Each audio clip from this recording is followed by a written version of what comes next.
I'm Lydia Osias, in case you haven't met me personally. At the open garden day on Saturday, Mike proceeded to give this great big long list of his credentials. Oh, You know, what his degrees were in and what his training was in and where he worked. And I was like, oh my gosh. Okay, so I'm going to show you my credentials. My credentials are that I have gardening DNA.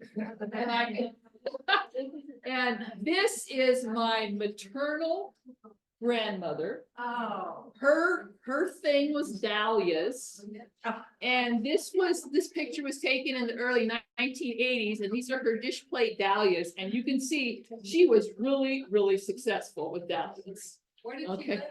Merced, California. Thank you for asking. So the next one, where's my? I've got it right here. So this picture is Ashton, Idaho in the 1950s. And this is my dad's mother, my grandma Lydia, who I'm named after. And this is her peony garden. Oh. And my dad, who lived in Merced, always tried somewhat successfully to grow peonies in Merced. They didn't really like the Merced summers very much, but he would get some flowers. Next. Okay, now this is also my grandma Lydia, and this is her tulip garden. She grew tulips and she sold the bulbs. This was like her business while she raised children. And this is again about the 1950s, early 1950s. And I have a copy of her obituary. And in her obituary, it says that Mrs. Phillips was known far and wide for the beauty of her gardens. And I thought, I wouldn't mind somebody writing that about me too, right? So my sister and I looked through all of our photos to see if we had a picture of my parents in their iris garden, because that's where the iris started, was with my parents. Nothing. And so we go to the next picture, which is Lydia in my iris garden. They're part of my, you notice I don't look quite as ladylike as my grandmothers did. But this is my iris garden. Okay, so let's see. Let me check where I'm at. I think, I thought that there was one of our gardening articles that talked about the legacy of a garden. Oh, yeah. And I looked on the website to see if I could find who wrote it, because I wanted to give them credit, because it's certainly something that I think about all the time, that our gardens are a legacy from our friends, from our neighbors, from our families. So I have a legacy here for you today. I purchased Ann Jimenez's house, and she was a master gardener at some point. Now she became pretty ill, so she might have kind of dropped out of circulation. And I thought I would let this yard go a year so I could see it in all its cycles, and I could see what was there and what it did. And in the spring, what blooms but this great big iris. And you can tell it's a hybrid because it's got a great big rhizome and it's got a great big flower like this. And I have no idea where she got it from or what its real name is, but I named it Ann's Bitone. And so this is some of Ann Jimenez's iris that I now have growing in my garden as well. Okay, so in terms of, let's start talking about bearded iris and information about bearded iris. It's a little picture, I'm sorry, but bearded iris are graded by size. And they go all the way from the little dinkers down there, which are called miniature dwarf, all the way up to the tall bearded iris. I grow tall bearded iris, and some of them bloom about here, and then I have a couple, like you saw, that bloom way up here. And the trick is to know which ones are which, so you can plant the really tall ones in the back. So originally the bearded iris were called iridaceae, and now that they are hybridizing them so much, the classification is now Iris X Germanica, and the X stands for the hybrid. And there are 60,000 cultivars in the world. And if you start looking at catalogs, you can believe that there are that many that have been hybridized out there. They are extremely tolerant plants. I have killed very few iris in my lifetime, and I am very cavalier with how I treat them also. They have just any zone. I think I looked it up, it was like zone 1 through 24. They tolerate poor soil. They tolerate abuse. They tolerate abuse. That's right. And drought. Yeah, and drought. They're very drought tolerant. In fact, probably the worst thing you can do to an iris is water it too much, because then you might rot that rhizome and then you have problems. Can I ask you a question on that? You may. They're a beautiful plant. What makes them that tolerant? What makes them What's what? their DNA that makes them that way? They're drought tolerant. My bet would be that they always have this rhizome on them. And that rhizome represents an energy and a food storage. But they're actually a type of bearded iris called an arylbred, ARILBRED. They're called desert iris. And they're like their whole classification. I have one, but I didn't put any pictures in. That they have a narrower leaf, and they actually die down in the wintertime and then come back up again. And they are extremely decorative. Yeah. I mean, they have spots and they have streaks, and they're truly beautiful, very beautiful. But of all of my mothers, I only have one of those left. So things that the iris do need, they need at least 6 hours of sunlight a day. If they get less than that, they go blind. It's called going blind, where their flower production, everything drops because they're not getting enough sun. And some people will say, oh, I have this beautiful stand of iris under this tree, and I never get any blooms. And it's because they have this whole process. It's called they've gone blind. So you need to dig them up and move them. Also, like I was telling Monica, who has iris that have been crawling over the top of each other for 8 years or whatever, that you need to dig or lift your iris every 3 to 4 years. Because it's like I was telling her, it's like a fairy ring. They have a mother rhizome. They have a mother rhizome, and this mother rhizome will bloom, die, but then it'll make babies out the side. And so they have this thing where they kind of keep making a circle, and pretty soon they climb over the top of each other, and which they will. They get so crowded that half of them are not getting enough room to bloom. And so if you notice your bloom production really falling off, it's time to get a shovel and just dig the whole clump. And when you dig that clump, then you can just start snapping off rhizomes, and you will end up with about 5 times more iris than you really want to have. So Monica? Yeah, I mean, what I noticed is that as it's spreading, Mhm. the outside edge is blooming nicely. And Mhm. But the inside edge is- thinning out. Yes, but the inside might also be a lot of the mother rhizomes, which die. And in terms of your sequence, Yeah. don't get ahead of yourself. Okay, so we'll go back to touch on sizes again. So next one. So this beauty is called moose tracks, and moose tracks bloomed last spring. I bought the rhizome from the Diablo Valley Iris Society, and I brought flyers for you. Every year they have an iris show at Alden Lane Nursery in Livermore, and you can go and buy irises, and which I do. So I had bought this baby the year before. I planted it last year, it bloomed, and it was beautiful, and it was this big. And I thought,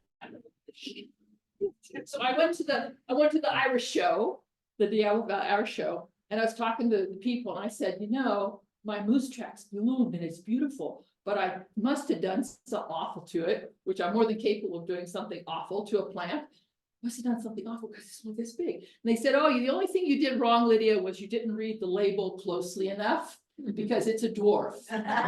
That's as big as it's gonna get. And I thought, well, what a waste to have such a beautiful, beautiful flower. It's only this big, you know? Because, you know, when they're only this big, I mean, how many buds can it have on the stalk? 4. So, anyway, so next. Do you want the door closed? No, I'm fine. I'll probably overheat otherwise. Fair enough. This is called Sapphire Hills. And it is originally a Shriner's rhizome. And it is considered a blue iris. And it's a tall border iris, but it's a tall, I mean, it blooms up here. So now see, if you have this baby's gonna have 10 or 12 buds on it. A lot more bang for the buck. But anyway, so that's one that I have planted at the very back of my beds because it is consistently such a tall iris. Okay, next. Basic parts of an iris. And the most important thing to know is if you're describing an iris to someone or someone's describing an iris to you, is you say, oh, here, we'll take Edith Walford. Edith Walford has pale blue lavender falls. It has pale yellow standards. Those are the 3 that stick up. It has kind of a pale orange beard. Those are the little fuzzy parts that come down the fall.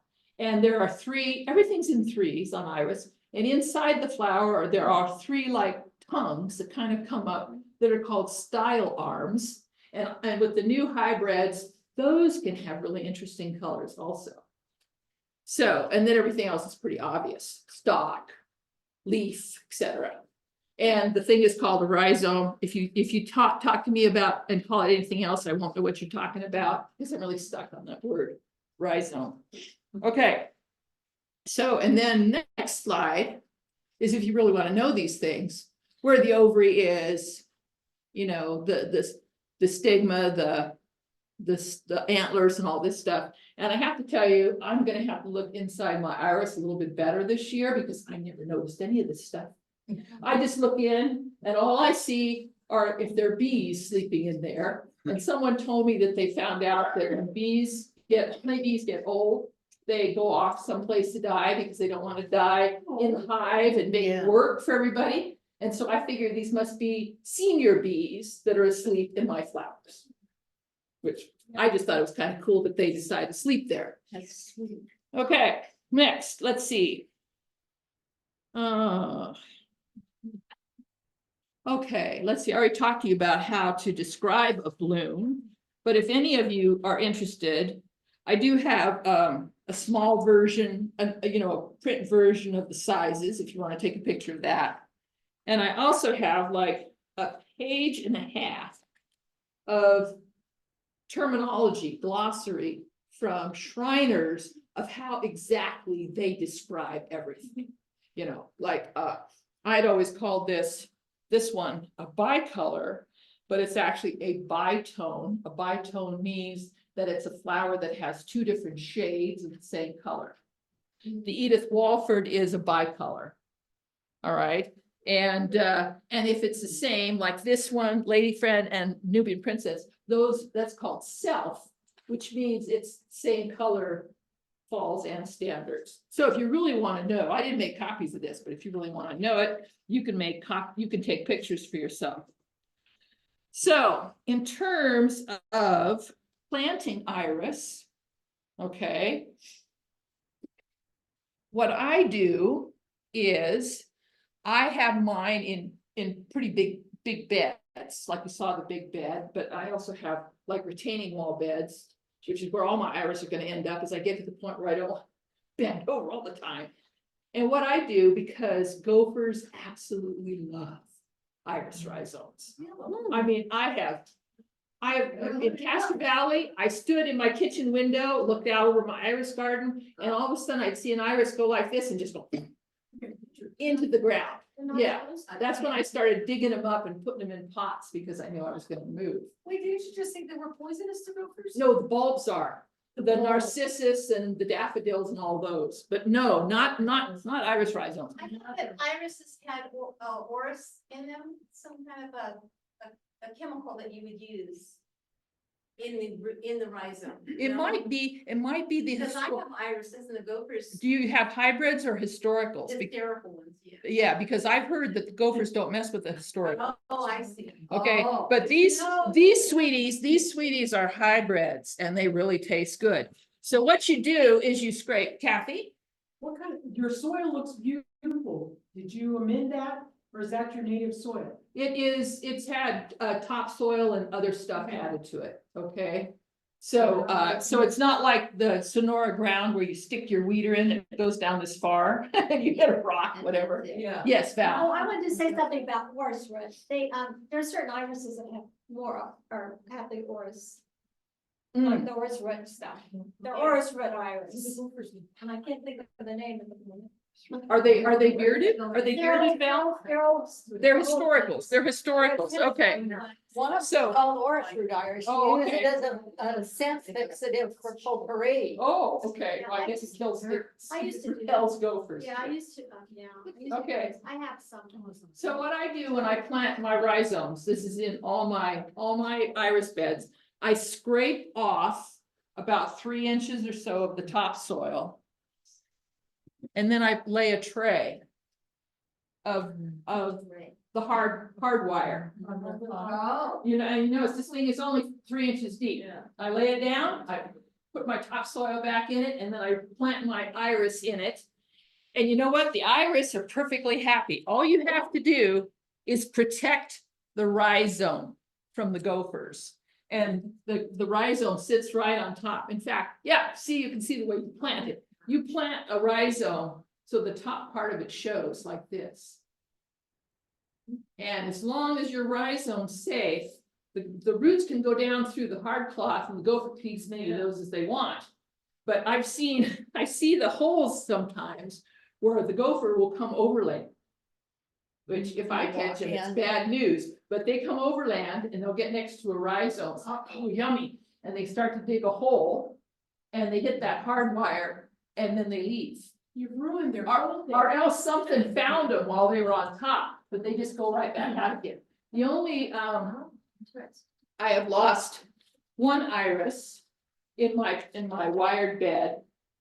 And when I opened it up, the hard wire it separated because it's zip tied, because it's a big bed. Big pieces zip tied together. And this iris was planted right on this seam, and the seam opened and the gopher came up through there and ate that rhizome. It's very irritating. So is there a reason why you make the basket and just not lay it on the top of your? I don't know, I guess it makes me feel better, like if there's 4 inches, the gopher could just come in like this. Yeah. And with a wall, then they're forced to go up and over, and then that discourages them. At least that's what my experiments have been. So Yes, you're not covering the whole root and why? No. The rhizome. The whole it's rhizome. the way they like to be. Got it. They like to have the very top of the rhizome exposed.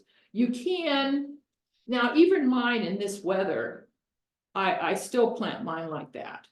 Because they say if you're in a real hot climate, then maybe you do want to put a little dirt over the top of your rhizomes. So, you can try it. What? I noticed that when I those rhizomes sticking out, I like mulch, when I mulch my garden, Mhm. you know, and that gets watered, there's just irrigation. But then I heard, don't cover the rhizomes, and they've done better. So with the mulch or something on top of it, the rhizome starts getting like soggy and like They rotty. start rotting. Yeah, and then it gets mushy and. But remember, if it's a rhizome that's bloomed, it's gonna get mushy and die. But at the same time, when I mulch, I go along and I brush off, I admit, I brush off the rhizomes. I don't want them to get too packed with anything, Yeah, I okay? haven't mulched in years and they've been doing better. Yeah. I used to get- Okay, next one is just another diagram of how to put see, it says in hot summer climates, you're just below the surface of the soil, but you're still just right there, okay? And iris do excellent in pots. They have a layer for sure. Yeah, well, you'll have to move them out a little faster than you would out of the ground. Okay, next. So, oh yeah, this is the iris in the snow. This is April of last year. And I make a point of weeding my iris as soon as I get in the bed, because they're obviously very close together. Once they start setting budstalks, you don't want to be in there messing with them. Because you bend over a plant to weed, you snap that budstalk off, you can kiss it off. They don't make another one. That's their one hurrah for the spring, is that one buddstock that mother rhizome sends up. So I try to have mine all clean, and typically, let's see here, the next one. Oh, there's the whole bed. It's starting to be in bloom. Where did I go here? Okay, I know where I am. So you see I have stakes in there. The stakes aren't to support the budstalks, because I rarely get one that falls over. They're in there to try to provide a little bit of protection from the deer, the turkey, and the dog who run through my iris beds. Okay, so I kind of hope that there was a stick there that maybe that might, deter them from snapping off my flowers. Okay, now, so this one is called Rachel's Song, and it's a purple self with a silver beard. And this one, if we have a normal winter, and it doesn't snow in April or whatever, you have a normal winter, this baby usually opens about March 10th or 12th. And, but it's not gonna happen this year, because I don't have budstalks yet. So, okay, so what's next? Oh, next one. This one is called the Aubergine à la mode. This is also, I think, this is a Brex, a Brexer Springhill rhizome. I'm irritated with them because this iris is called a rebloomer. And a rebloomer is a hybrid that's been engineered so it will bloom twice during the year. It blooms once in the spring and it blooms a second time in like September. I have never really cared to grow rebloomers, because by the end of the summer, I'm kind of done with it, to tell you the truth. I mean, messing with the rebloomers. And they sent me this one as a replacement for one that they didn't have. But I have a friend who has a lot of rebloomers in her yard, and she's quite delighted with them because she likes going out in the late summer or fall and having iris again. So that's what that means when they say it's a rebloomer.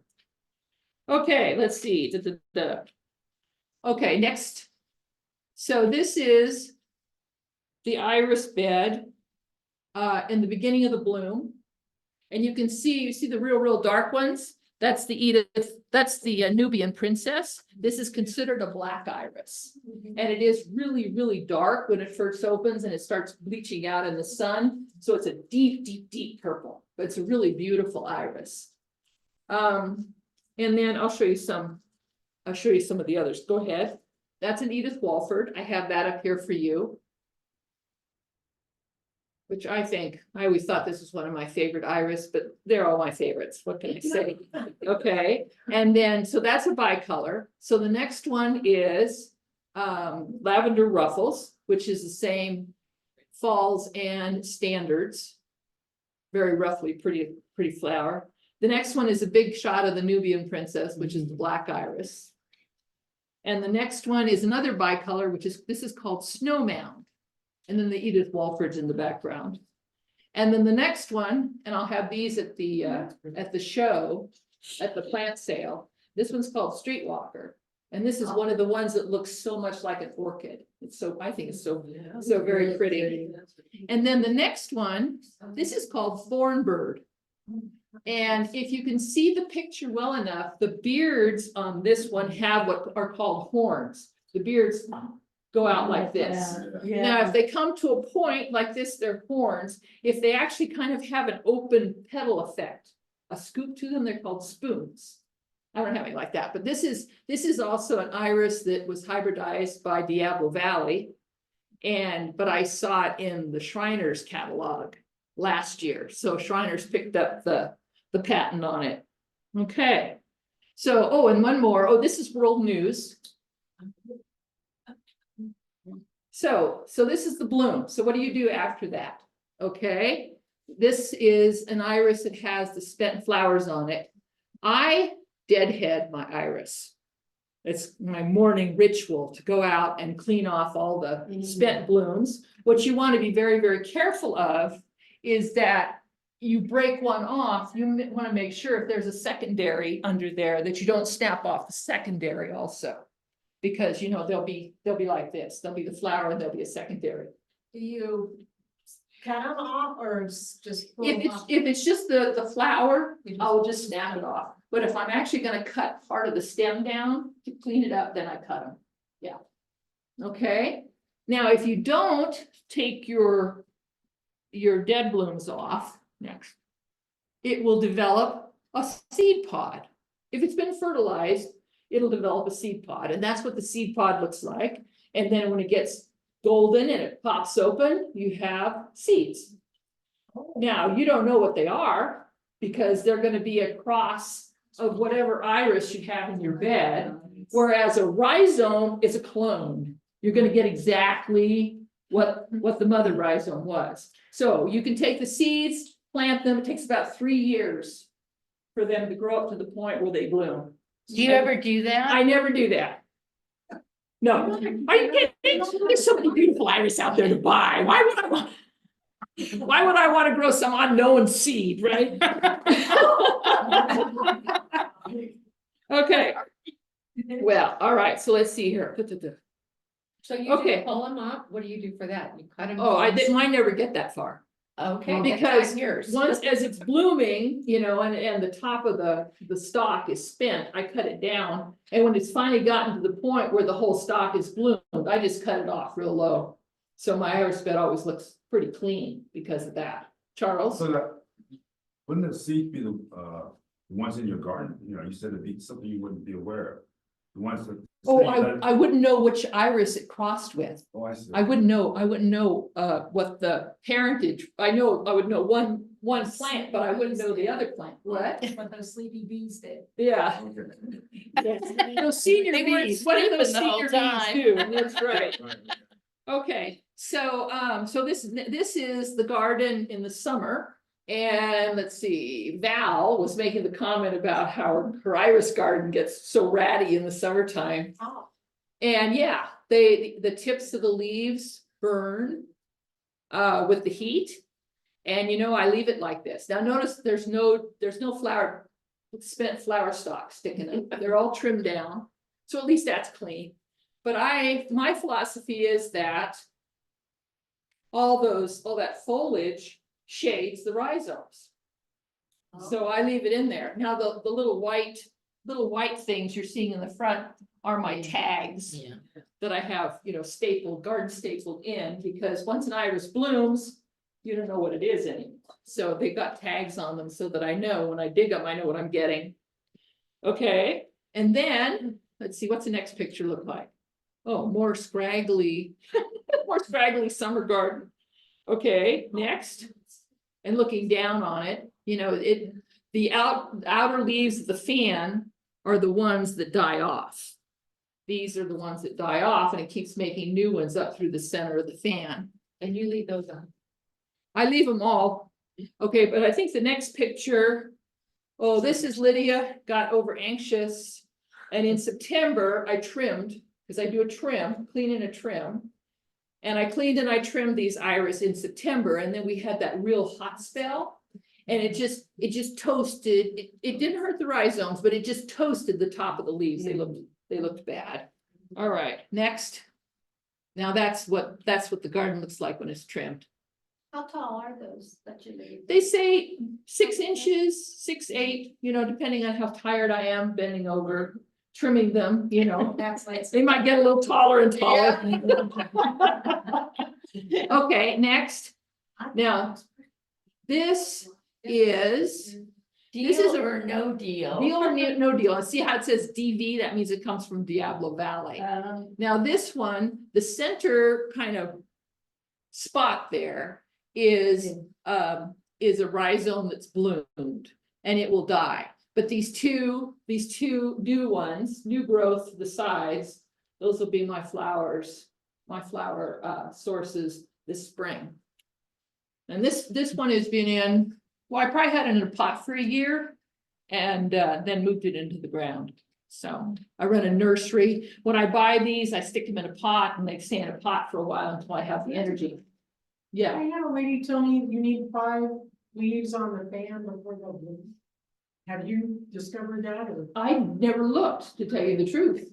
You know, sometimes like when you put these in, when you plant these, you can see who your early bloomers are because the plants are so big already. You may get flowers off of those this year, but you may not. It's often you should expect that you put a rhizome in and it's the following year that it finally blooms for you, okay? So anyway, so that's a dead mother rhizome in the center there. Okay, next. And again, it's his new, a spent rhizome and then the side growths. Okay, now, I don't, oh, look at, this is a nice example. Here's this nice fat, this is a Shriner's rhizome. They're like potatoes or something. And you can see it has new starts around the sides. I don't break those off. You'll find some of these have babies on them, or you get these nice little Ys coming off like this. But my mother always called these the nubbies. And never underestimated nubby. Because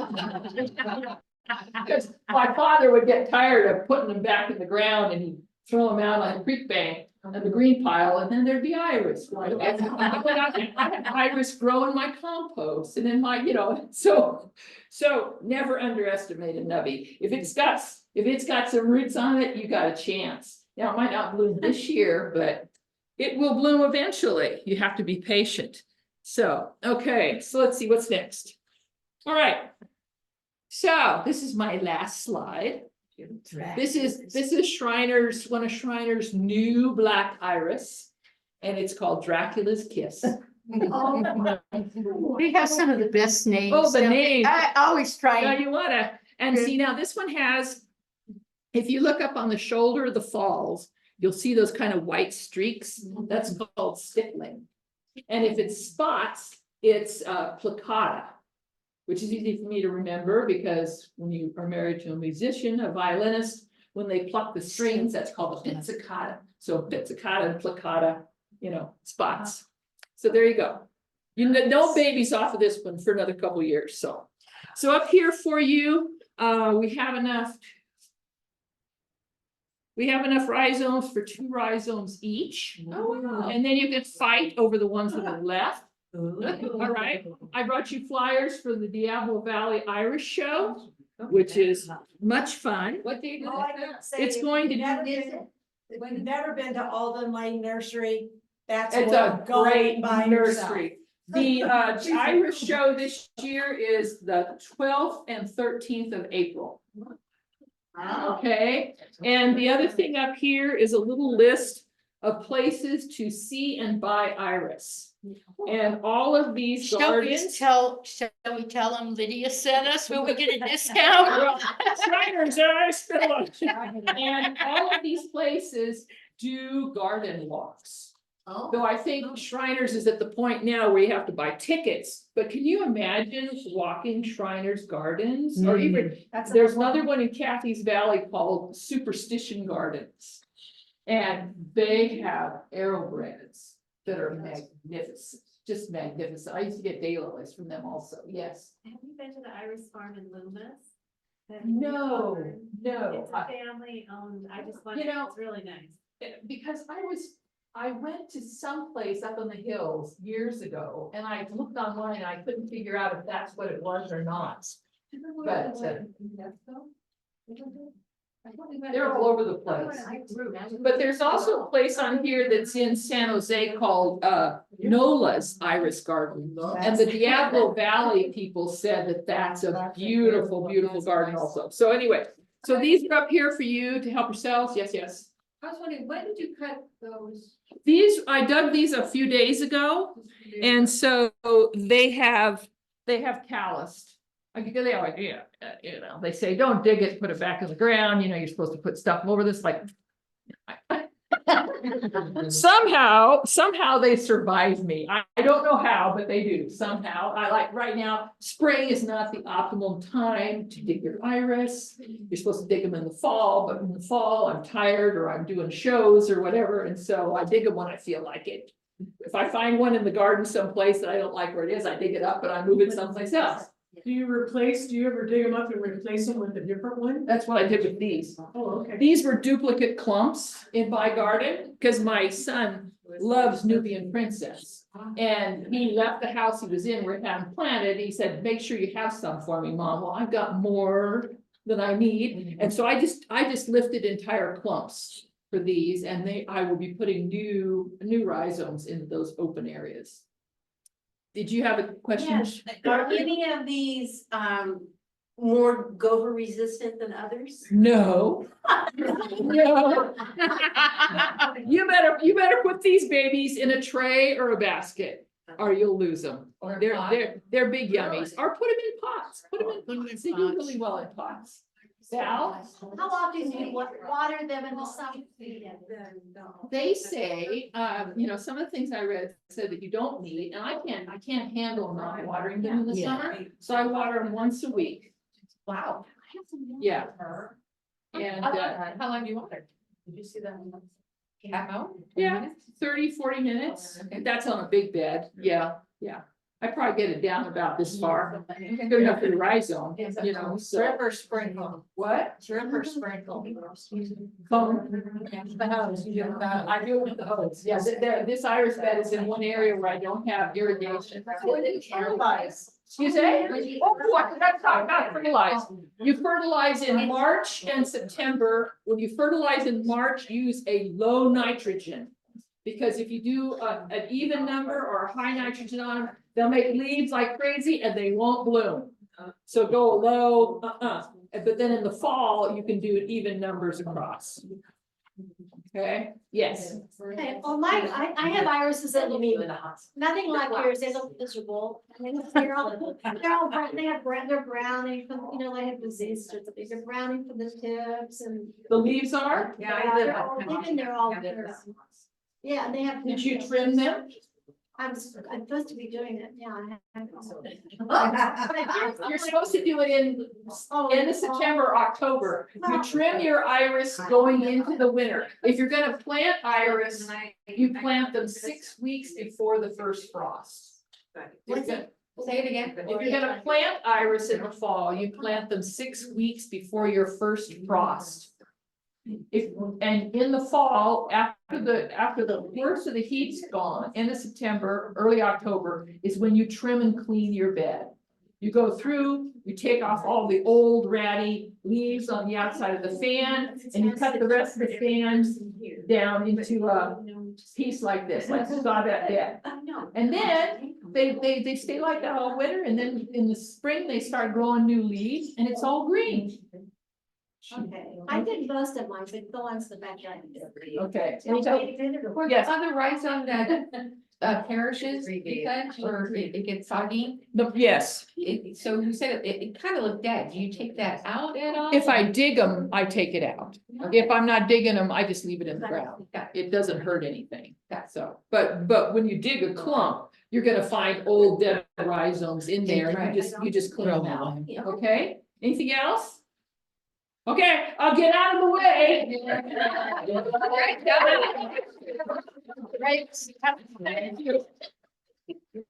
Thank you. And here are these things, if you really want to know, what a lace is on your iris.